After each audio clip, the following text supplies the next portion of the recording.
Okay. Thank you so much for being with me. Feel free to introduce yourself. Hi, my name is Mfon. I am a caregiver for my dad, David Mfon, who was diagnosed with early onset Alzheimer's in about 2014. Okay. Thank you so much for sharing. And do you mind sharing how old he was when he was diagnosed? Yeah, he was in his early 50s. If I'm correct, it was about 51, 52. Okay.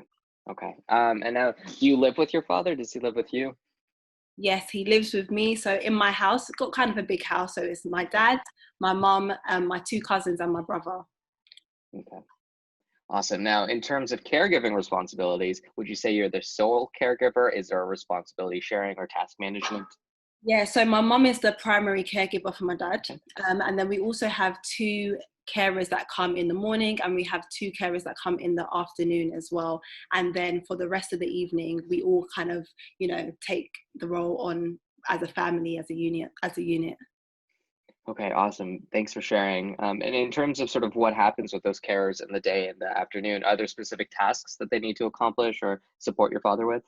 Yeah, so before it kind of progressed to the stage that it's at now, the carers were able to shower him, they were able to feed him, and it was kind of like the morning task. So clothing him, all of those things happened in the morning. It's kind of progressed to a stage now where he's actually sort of unable to get into the shower. It just because it's so physically difficult for the caregivers to do that. So it's now that they're able to kind of clean him up, and try and brush his teeth as much as possible, feed him, clothe him, and then again in the afternoon, he has his medicine given by the caregivers, and he has dinner given by the caregivers, and then we've just started to have this kind of walk around the house, with the caregivers as well, for a period that wasn't really sort of possible because of his sort of mobility, but we've been trying to kind of bringing that back into his routine. So yeah, so that's in the afternoon. It's mainly just sort of the daily routine of getting him up, getting him dressed, getting him sorted, and dinner. Okay. Okay. And you mentioned that the progression changed a lot of what their role is. I would say from diagnosis in 2014 to now, are there any sort of stages that you could describe or that was physically you were able to see and then things progressed and you're at now?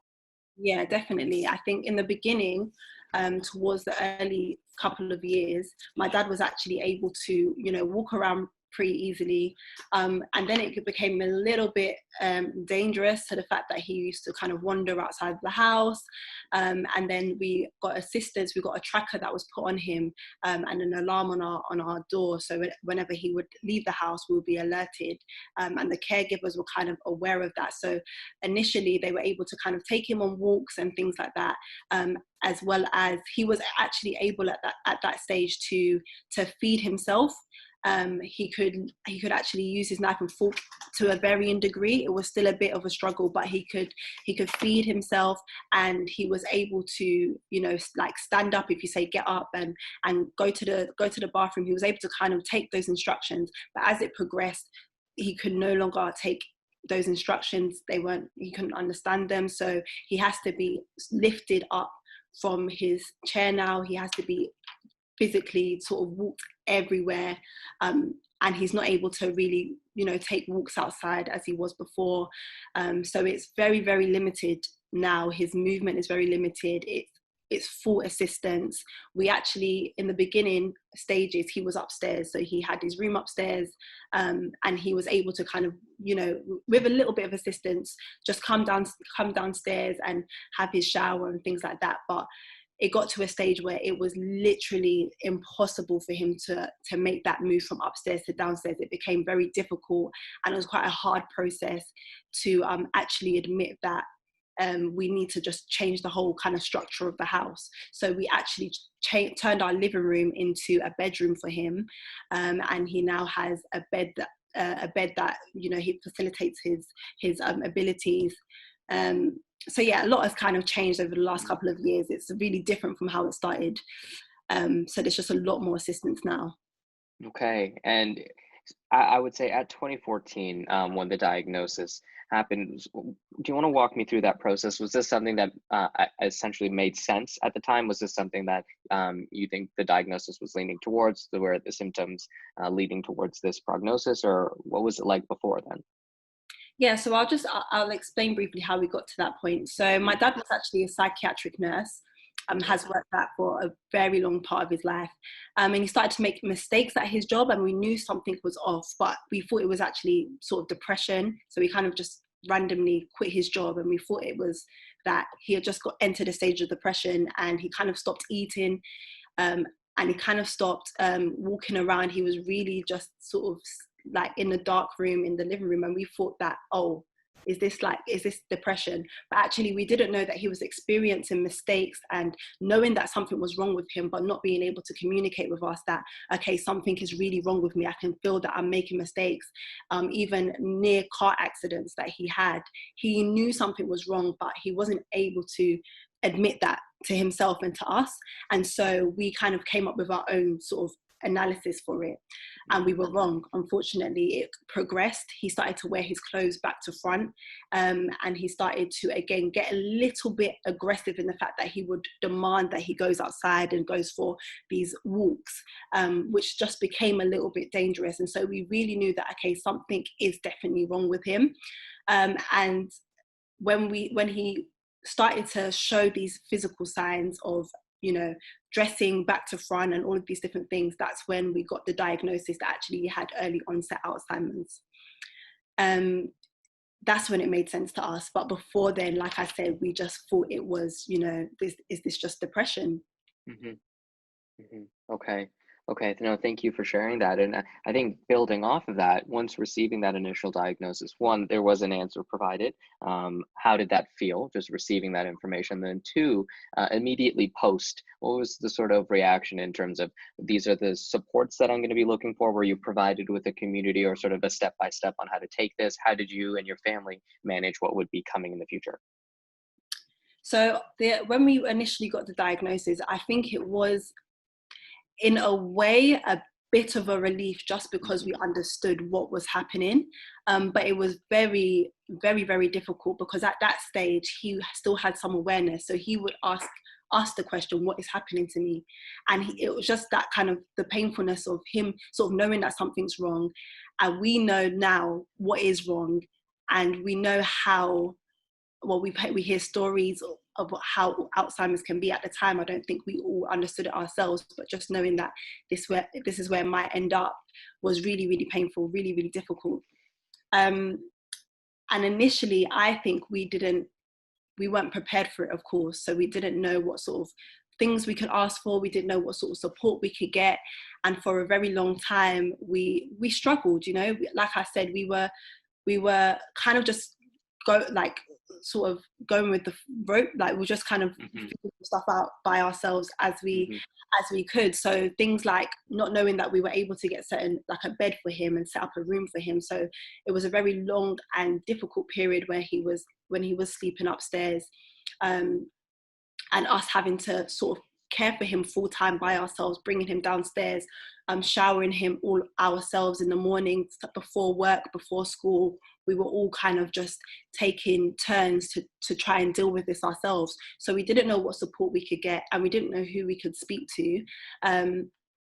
And there was initial, obviously he had check-ins with the hospital, with the doctors, and they kind of followed his progress. um, but it wasn't until, I think, he really couldn't walk without assistance, that is when we started to really sort of get, you know, physical help, and the carers became, um, it was just so necessary. The two carers, we had to get two carers at that point. But before then, like I said, we were pretty much just trying to make it work by ourselves. And there was talks about him going to a care home, but Hmm. my mum and my family were very strongly determined to keep him at home, and I strongly believe that that's what's kept him this long. Just the love that we have for him, it's just allowed him to survive, really. Okay. No, that's, I mean, it's incredibly difficult what you're describing, receiving a diagnosis like that without an immediate this is what I'm going to do next. What Yeah, really is what you're describing is rolling with the punches, which yeah, can be extremely hard. So I think there's a couple questions that I want to go off from here. But first, I really liked what you said about the love that your family is providing, being providing a lot of value for your father. I'm wondering if you are able to tell sort of what things bring him joy, when he's the most happiest in the day, when he's the most sad, and sort of that gauging of mood. yeah. So I don't know if I can actually share this with you, but I used to do. I don't know if you can see this. Can you see this? Oh yes, yes. So when he first became, yeah, well, yeah, when we got the diagnosis, and in the first sort of 2 years, he he really actually wanted to go back to. He started to kind of speak about his past a lot. So Hmm. he would speak about music, wanting to go back to Nigeria, wanting to go back to, he used to be a DJ. So we started to play music for him, and he would absolutely love it. And he used to be an artist in Nigeria as well.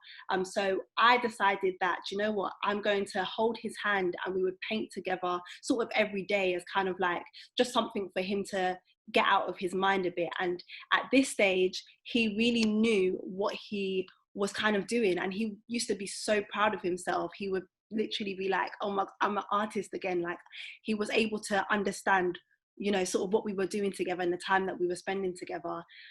So we did lots of those paintings. We would take him on walks to the garden, and he loved that as well. um, as time progressed, those things became sort of impossible to do. He actually would struggle so much with the paintings that he would get a bit frustrated and disappointed in himself. So it quickly changed. He will go outside into the garden, but again, because it was so difficult, you could just see there was more frustration there. So that was kind of painful to watch. The things that he loves the most were now almost becoming a disappointment to him, because he wasn't able to do them in the same way that he could before. So he lost a lot of his passions in the process. But one thing he hasn't lost is his love for music. If you were to play, Fela Kuti, all of those sort of Nigerian musical legends, if you were to play some of that now, to this day, he would still start to tap his hands and tap his feet and start to nod along, laugh, and sort of dance in his chair. So that thing with music has never died. It has never died. And we really take advantage of that. So we play jazz for him every day. We play the traditional Afro beats for him every day, and gospel music for him every day. And he responds to it. He really does. So that's one thing that I can definitely say that he hasn't lost. That's beautiful, honestly, and that drawing or painting was amazing. Wow. Okay. Sorry, I'm at a loss for words. That's really nice to hear. In terms of the relationship with your father, over these last couple of years versus before, how do you think that has evolved? Typically, I mean, when we look at the stats and the things that we as an organization just communicate, is that there's a dual role strain for caregivers being a family member as well as a care provider. But those, outside of just the dichotomy of those two roles, it's an emotional change as well to that relationship. How have you wrestled with that, and what has that the toll that has taken on you? Yeah, I think for me personally, I have sort of really struggled with it. I think in the beginning, when I was able to, I could take my dad to the sort of the bathroom and the toilet all by myself, and I could help as much as I could.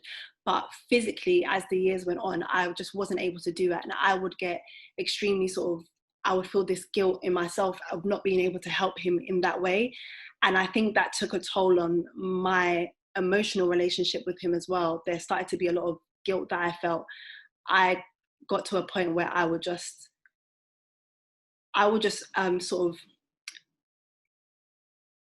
feel like, because I wasn't able to communicate with him, and then I also wasn't able to help him physically in some ways, and I wasn't able to, just get a response from him in many ways. Even a conversation or a joke wasn't, nothing would come from it.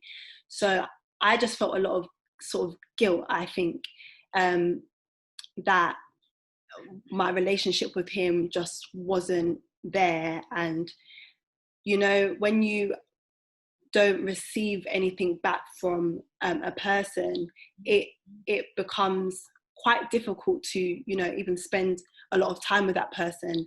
And me being a young, I'm 25, just turned 25, but obviously this has been a couple of years now. So me being a young girl in her 20s, you know, I'm out and about, or I'm in my room working, studying all day. I could easily be in my room all day.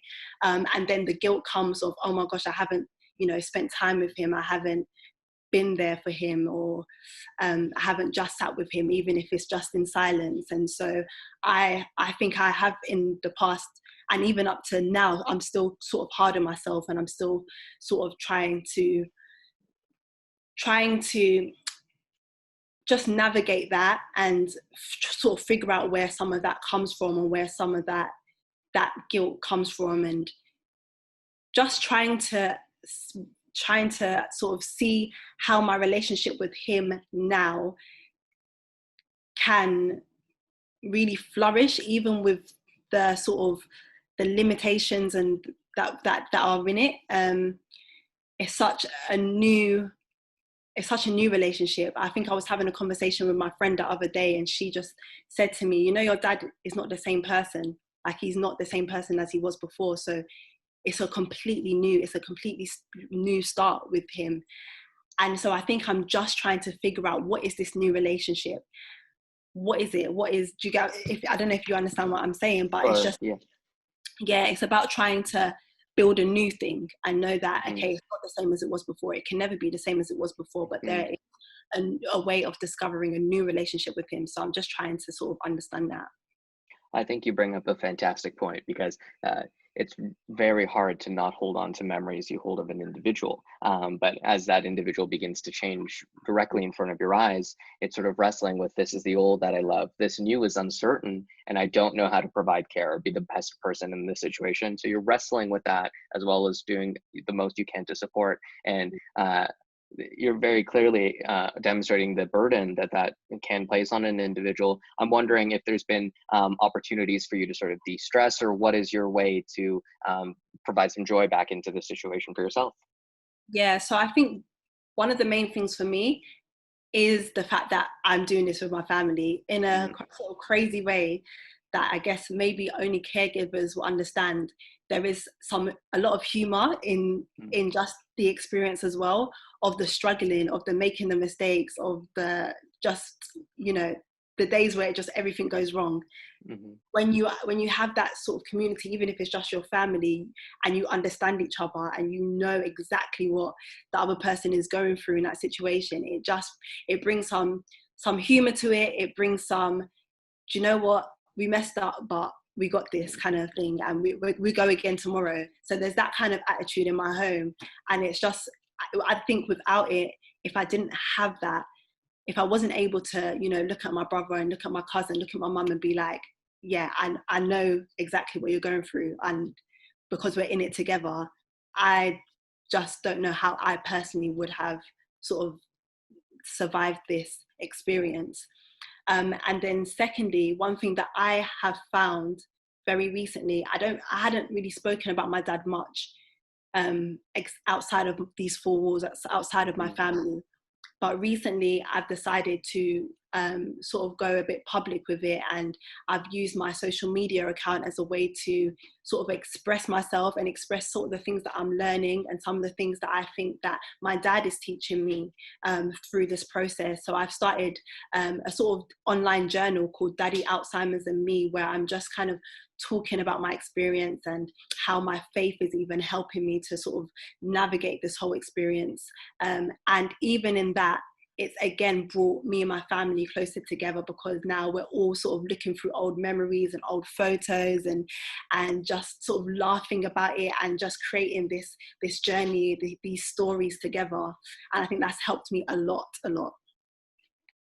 That's amazing. And I think you have a beautiful Instagram account as well. And I think for all of our followers who are listening to this and engaging, please check out her account and give it a follow. It's phenomenal. And it's a really wonderful way to sort of show the journey and have that outlet through social media in a constructive way. I think that's something that we are really trying to build as an organization. Just there's a lot of hardness and hardship that comes with this caregiving relationship, but I think a lot of positivity can come from sharing and building memories outside of sort of what's happening currently, but what you've experienced with your loved one, connecting with other folks all over the digital world who have had similar experiences. I think there's a lot of disparate voices of folks who are feeling something similar, but uniting them is the best way to do that. So I think social media is a fantastic way to do that. I'm wondering now, with you moving forward in that direction, as well as a couple years into this diagnosis and experience, how has support for you changed, in whether that's within the United Kingdom specifically, or online or tool based? Are there sort of resources that you look to, or groups that you're a part of that have been able to provide some value? I think, if I'm honest with you, I'm kind of Hmm. only just discovering these Hmm. resources are out there. So even your organization, for example, I think before I started sort of putting myself out there online, I genuinely, although I knew that there were, you know, other caregivers out there, I genuinely have not had a relationship with any other caregiver, or even had much of a conversation with any other caregiver. And I realized through doing this that, oh my gosh, it's just been me and my family in this sort of bubble. And just in the last, I've only made about 3 posts, and just in those last 3 posts, the responses and the people that have reached out just to say, oh my gosh, I'm going through the same thing, or just the sort of pages like yourself who have reached out to me and supported me in just it's been a couple of weeks, has been really overwhelming, if I might say so. I never knew that there was such a community out there. So I'm only just discovering these platforms, and just spaces to even speak about this. So it's all pretty new to me, but I'm excited to sort of find out more and see what's out there. Well, I'm really happy to hear that.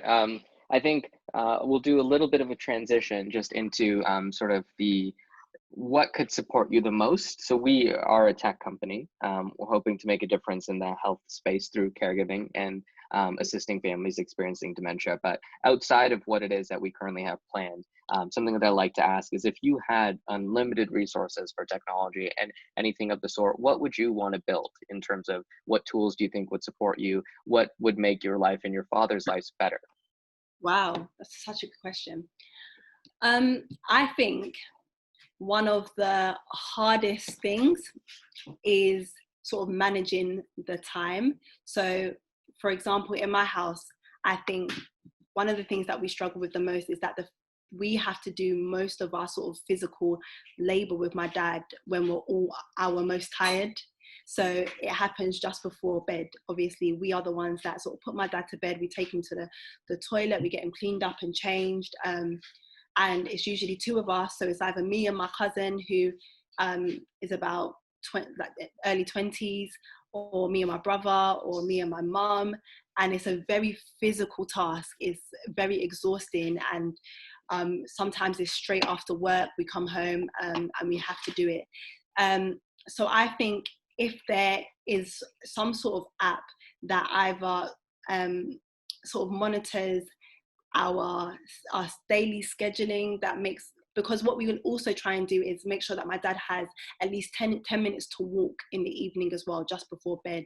So I think that we just don't sort of schedule ourselves well, or maybe even have sort of a rota. We've tried it a few times where we had like a sort of family rota, that on this day, it's me and my cousin that are looking after my dad in the evening, or this day it's me and my mum, and those rotas have kind of just fell apart. So it's literally, I could be in bed and I'll get a call from my brother, like, come downstairs, we need to do that.